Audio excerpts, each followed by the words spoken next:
So mga buddy, magandang tanghali sa ating lahat. Bali kayo ng umaga pa tayo nandito. So kailan tayo nag-on ng camera. Nag-charge pa kasi ako mga kabady. Lobat pala yung mga battery natin. So may pumipitas tayong kalamansi, nandun sila sa dulo. At pumitas din ako ng kalamansi kasi may order yung kumpare ko sa red bag. So naka-isang red bag na ako kanina. Nandun sa dulo mga kabady. Mamaya pupuntahan natin. So possible mga kabady, bukas or makalawa umpisahan na natin itong balag na baklasin. Halos konti na lang yung matitirang baging. Medyo kita na natin yung alambre. Kada baklas sabay tayo na para mabilis, hindi makalat. Tapos ang matrabaho lang dyan at ang mabigat yung paglalabas ng mga baging na yan mga kabady. Lalabas natin doon sa dulo tsaka dito para pagdating ng meron tayong pampausok para sa mga halaman natin. So sila Kuya Rodel, hinatid muna yung talbos tsaka yung napitas sa sili kahapon na mga kabady. Tuloy-tuloy na sana. Punta tayo sa dulo mga kabady at itimbangin natin yung mga red bag ko dun para naka-ready na. Ngayon naman at hindi naman nabasa dahil mula kaninang umaga medyo maaraw-araw na, kagaya ngayon mga kabady. Kaya medyo less sa sa trabaho. So mapapansin nyo mga kabady, halos everyday na upload natin nag-harvest tayo. Mapapapaya at talbos, kalamansi. Naghahabol tayo ng kota mga kabady na makabawi naman tayo ng kahit pa paano may kita.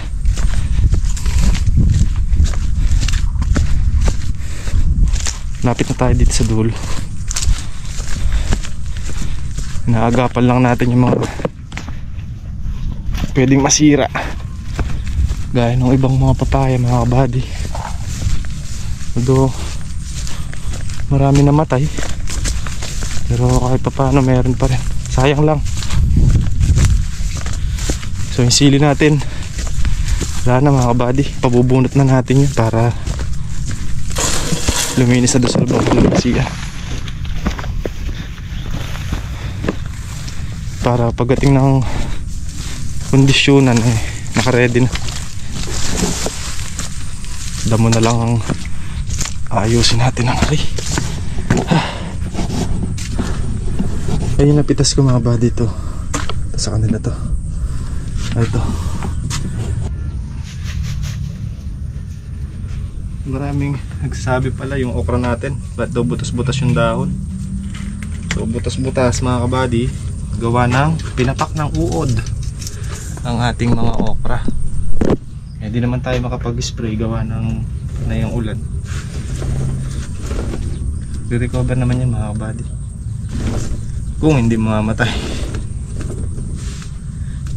Swerte yan pagka hindi namatay mga kabady. Hindi naman sumusunod sa init hindi kasi ubrang pasukin mga kabady gawa ng malambot yung lupa. Baka kasi mamatay pagka pumasok tayo sa loob at nag-spray. Kaya hayaan muna natin pagka medyo matigas-tigas na yung lupa, tsaka natin birahin ng spray. Kumbaga babad na babad kasi sa tubig yan halos 2 linggo mga kabady o may get na nakababad sa tubig, tapos papasukan natin baka madisgrasya.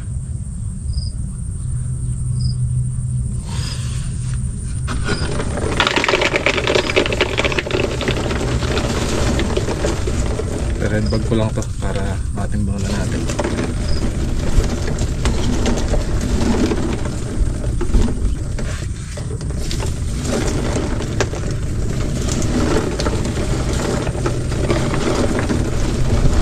Update ko kayo mamaya mga kabady kung babalik yung kausap ni Kuya Rodel na magbubunot ng sili para ilabas. Maganda kasi mga kabady kung bubunutin para walang matitirang pinagputulan. Kasi pag may natitirang pinagputulan, halimbawa grass cutter, tinabas natin ng grass cutter na ganyan, may naiiwan siyang maliit na ganyan mga kabady. So delikado kasi yun, lalo pag nagpapatubig, pwedeng masalubsob ang paa. Kaya mas maganda kung bunot, walang natitira.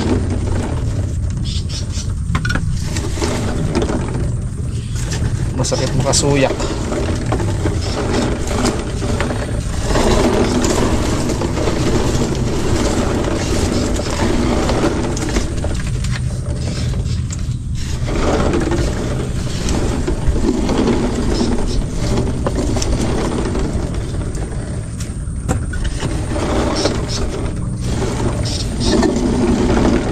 Target natin next scrapping target natin next pabunga mga kabady, papuntang Tagaraw. Target natin mga pinakamataas na natin 1,000. Kailangan natin maka 1,000 or kulang 1,000 red bag. Yun ang ating goal ngayon mga kabady. Tingnan natin kung kaya natin. Kahit di naman maka 1,000, basta medyo malapit-lapit doon mga kabady. Pero kung ano man yung pagkakaloob sa atin ng Panginoon, maloob na at tatanggapin. Pero syempre nag-ano tayo mga kabady, kailangan meron tayong goal na sa harvest natin, di ba? Kumbaga may quota tayong kailangan makuha para syempre para kumita tayo ng maganda.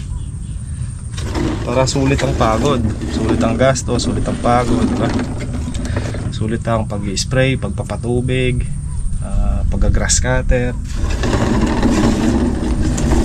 So ngayon mga buddy, inunti-unti kong ipundar inunti-unti kong bilihin yung mga kakailanganin natin. Actually mga buddy, may nakareserba na akong gamot sa bahay. Bali, 2 box, tsaka 10 bote. So halagang 14,900. Kulang lang ng 7 pesos ata o 6 pesos sa 15,000. So yung ibang na-harvest natin dito mga kabady, binili ko na. So ang kinukumpleto pa yung katataba. Kulang pa ako mga kabady para mapadeliver na. Dapat kasi na-deliver na yon. Kaya ang kaso nga mga kabady, nasiraan daw yung truck, so hindi makapag-deliver. Pinakancel ko. So yung perang pambili dapat ng pataba, so binuhos ko muna doon sa, nilaan ko muna doon sa gamot na nandoon sa bahay. Pero kulang pa yon, kailangan natin at least 8 box. 2 box pa lang yun mga kabady. Hindi madugo, diba? So sa gasolina tsaka nakabibili nun mga kabady. Ayaw mag-stock ng gasolina dito, delikado. Tsaka na pagkagagamitin na, tsaka na tayo mag-i-stop. Tsaka diesel pang backup mga kabady sa patubig. So unti-untiin natin yan hanggat nagpapapitas tayo.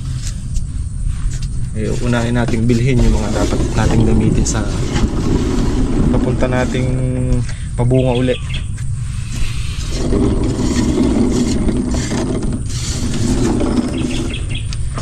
So tingnan natin, abangan natin mga kabady kung kaya ba nating makuha yung target nating harvest na hanggang 1,000 red bag. Kasi kung 1,000 red bag tayo mga kabady, times natin sa 1,000 isang red bag, kano? Di ba? 1,000,000 sa 1,000 lang mga kabady yun. Pero kung let's say sabihin nating 1.5 per red bag, malinis 1.5, diba?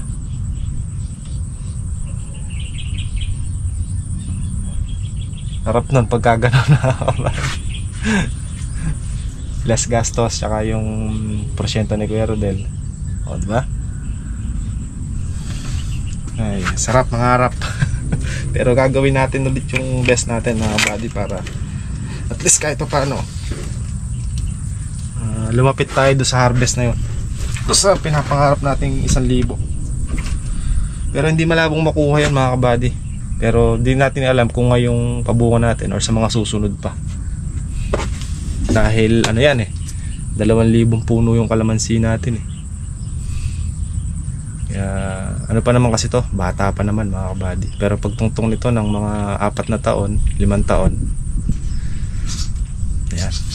Tsaka ibang magbigay ng bulaklak ang batang kalamansi. Talagang pagka sinigihan mo, sisigi din talaga yan. Tsaka iba yung dating ng bunga ng batang kalamansi, maganda kasi bata pa. Pero pagka nagkakaedad na, syempre medyo yung iba maliliit, medyo magaspang na yung bunga, ganun mga kabady.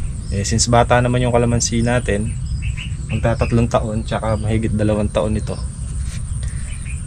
susubukan natin, titingnan natin kung kakayanin natin para nung sa ganun maganda-ganda naman yung kita natin at na marami tayong maipundan or marami tayong mabiling mga gamit para dito sa farm.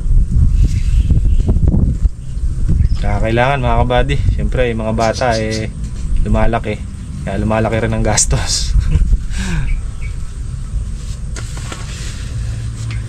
Timbang na tayo mga kabady. Tumumba, delikado.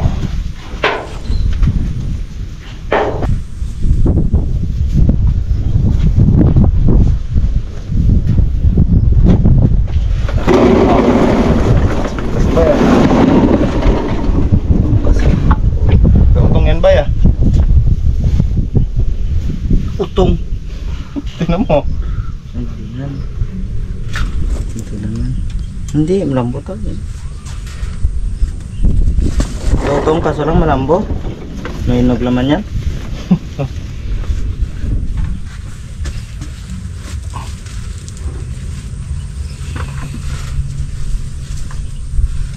Yeah.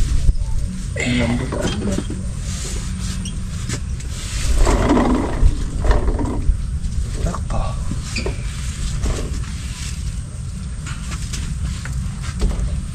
Lotong sa pero malambot ba?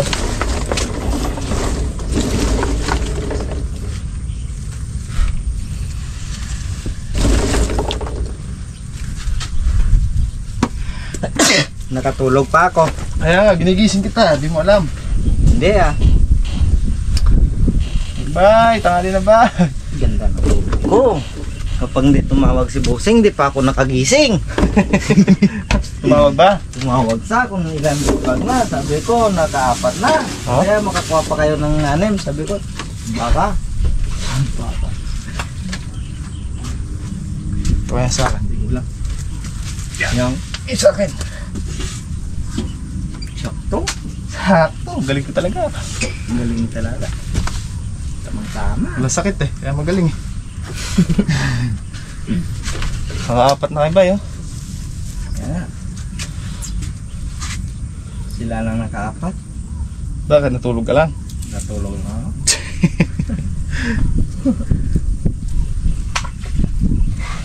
Napakabol ako sa kabubuan ng handa. Ila yung pinasan mo 3? Isang balik lang? 2 balik. 2 balik? 6 eh. 6 ba? Nasa 3. Layo pa. Layo. Walang babaan niya, dire-diretso? Oo. Ba? Bakit ayaw mo maniwala? Naniniwala naman ako sa'yo. Tanong mo sa babae, yung may bahay dyan. Dire-dire. Di mo kinuha yung kalabaw niya Kaya yun. Hindi ko alam kung nasa. Basta may nakita kang kalabaw dyan, yun na yun. Kaya mo naman magbuhat. Sobrang panggatong. Sili. Pakalaki. Mga palat. Tignan nyo naman kalalaki yung puno. Malaki pa sa daliri. Pag buto, may iwan ako sa talip pala. Kaya nga delikado yan, kaya maganda bunot. Dito ka pipeso. Ay, sorry. Kabilis yata magbunot ng kabila. Overtake na din May natin pagod ng karila. Isa kabila. Kuya John, ba't kabilis mo?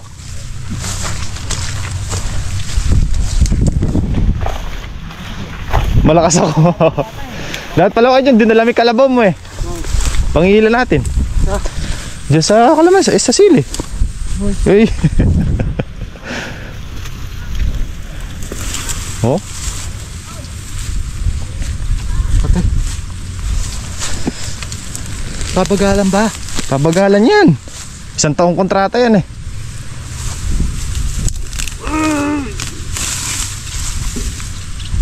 Matay yung sili mga kabady. Oh. Matay.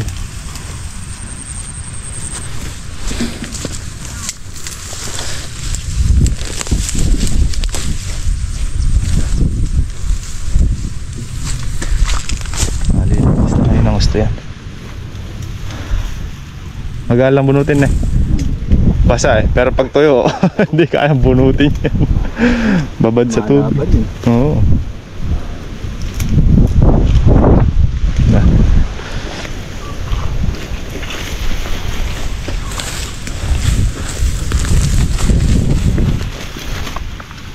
Damo, ano? Kalangit eh, salu-saluyutan.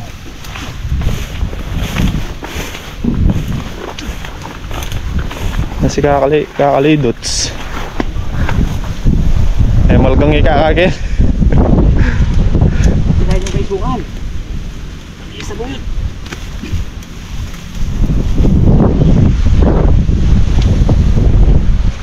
Mabong anak.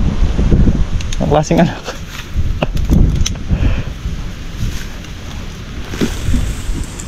Kabango nung ugat ng sili mga kabady.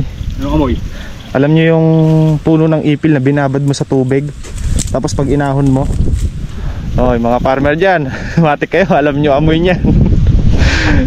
Comment nyo na sa mga kabady ko ano yung amoy.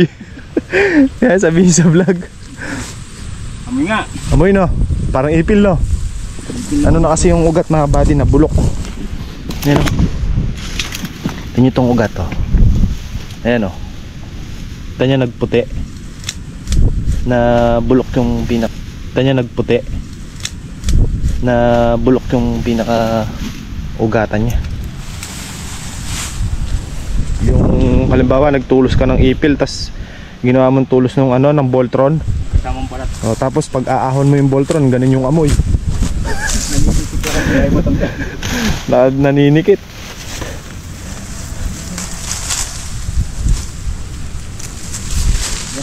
Ganado nga tayo. Gulat nga rin ang tatangin. Nakawang tulos. Tanggal. 20. At tuno ka rin. Ah, hala na pala Kenny. Hindi baka pala yung tagtuid ko. Ha? Sakatin yung kay Kenny.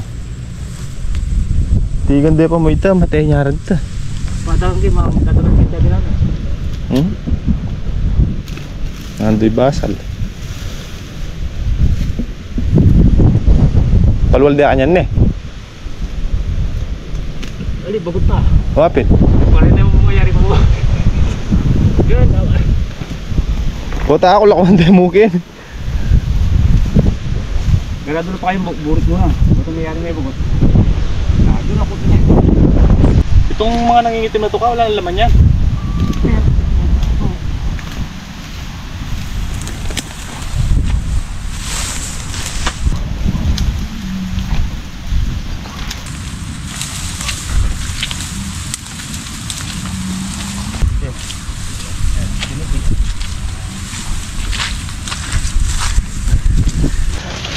Galit magbunot to si Kuya John mga kabady oh.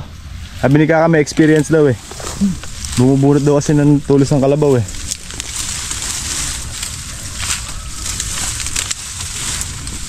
Pag kasi ginras cutter Kuya John, may maiiwan no?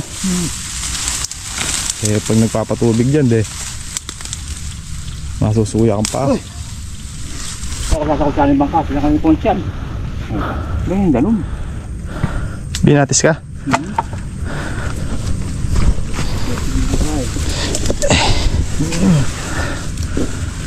Sige, diretso mo na. Ano tapa? Ano man? Forma ng tinapay niya ka. Pantalon. Bakit ka dyan? Ha? Silyo. Ganyan mong doon din ako baka. Kaya pinandoon panti. Panti. Hindi ako mapag...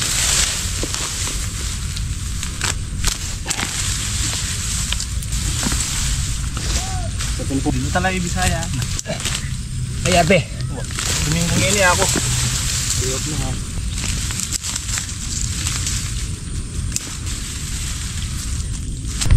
Nakarami na tayong kamote niyan, Neka. Kung may itong napita ka kung na kamuti. Nakalagay. Sa truck lang meron na,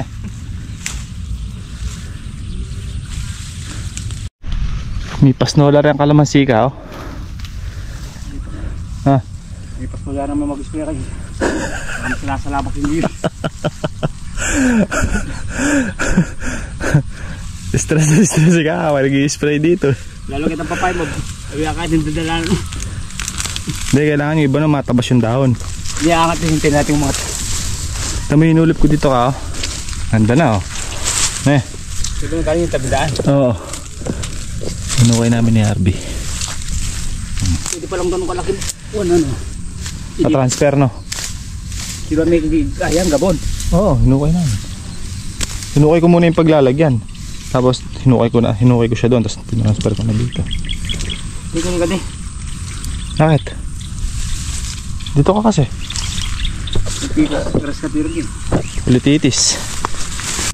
Yan, oh. Ka, amoy reveal mo muna yan.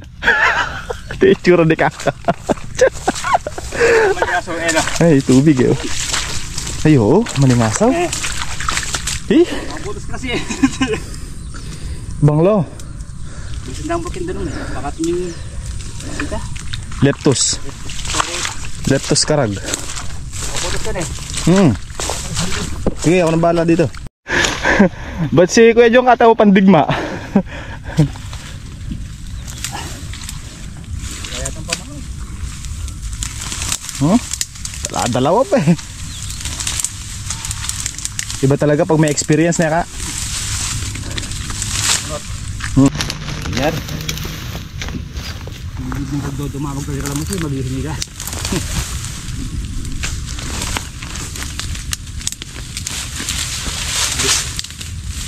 Diskarte. Sa puno ang hawak. Nagumaan. Tumutin.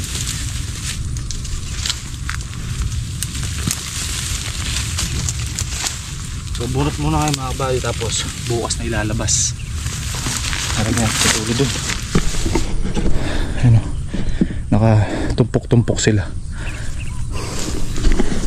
Dalawa na lang. Tapos na.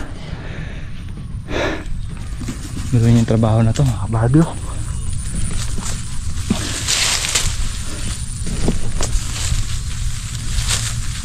So bukas, umpisa na yung pagtatastas sa balag, mga kabady. Kausap ko na sila. Narap ko muna yung mga bata ni Brad. Sabi ko sa akin muna at tulungan muna kayo magtastas ng balag. So itong pinanggalingan ng sili, kung di uulan bukas, mga kabady, grass cutter natin para malinis, para kung sakali makasingit ng araw pwede mag-spray na ka. Spray ng damo pagka ganda-ganda yung panahon, Bra.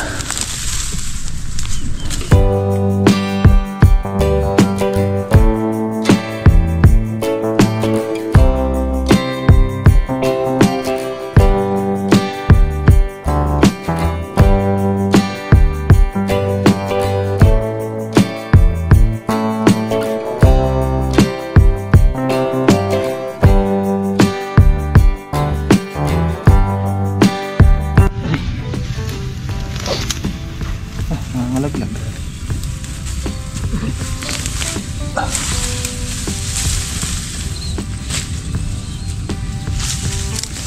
Dito lang pala mayayari ka, dito natin yung pisahan, Ang bagay. Ano yung puro nito? Ganyan. Huwag pa mga ako.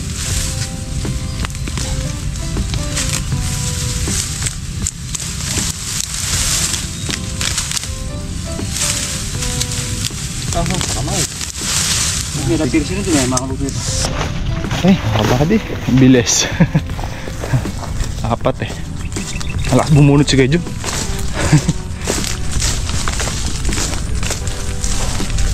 Palang to eh, 22 tudling mga kabahati. Tapos na, lalabas na lang bukas.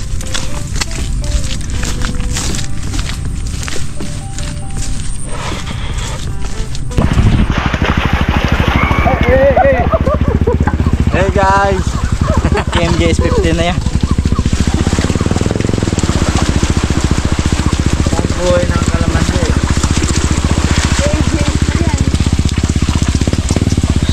Yan ang taon niya marunong sumakay sa kalabaw.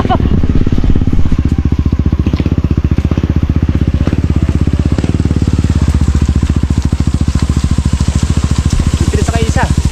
Ayaw yung sumakay. Ang kalabaw naman yan. Ayaw yung pumili tagulo daw. Masilaw sa mukha. Mobile nawala na tuloy.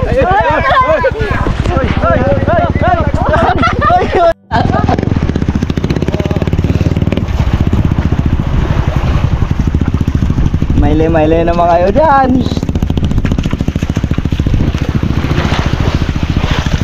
Hindi tayo dyan.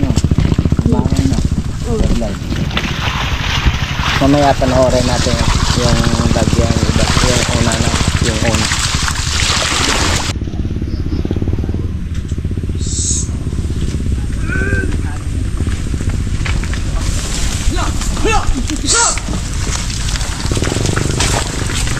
Aking nunan pa pala sa paa.